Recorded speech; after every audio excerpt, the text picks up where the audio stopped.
بسم اللہ الرحمن الرحیم۔ جنات کے شر سے بچنے کا اور ان سے حفاظت کا بہترین نسخہ جو کہ نبوی نسخہ ہے وہ آپ کے ساتھ شیئر کروں گی۔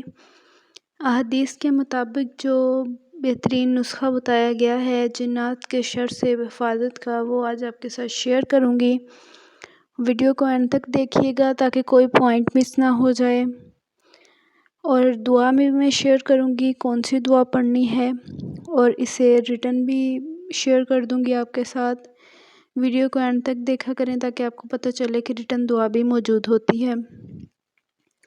بسم اللہ الرحمن الرحیم۔ حضرت عبداللہ بن بصر رضی اللہ تعالیٰ عنہ فرماتے ہیں کہ میں خمس سے چلا اور رات کو زمین کے ایک خاص ٹکڑے پر پہنچا تو اس علاقے کے جنات میرے پاس آ گئے۔ اس پر میں نے سورہ اعراف کی آیت مبارکہ پڑھی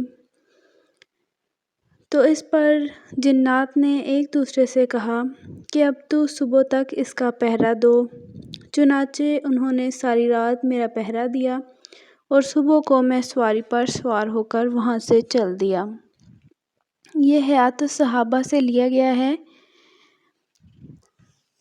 اس میں جو آیت پڑھی گئی ہے وہ سورہ اعراف کی آیت ہے۔ سورہ اعراف کی آیت جو ہے وہ میں ابھی آپ کو پڑھ کے سناتی ہوں۔ بسم اللہ الرحمن الرحیم۔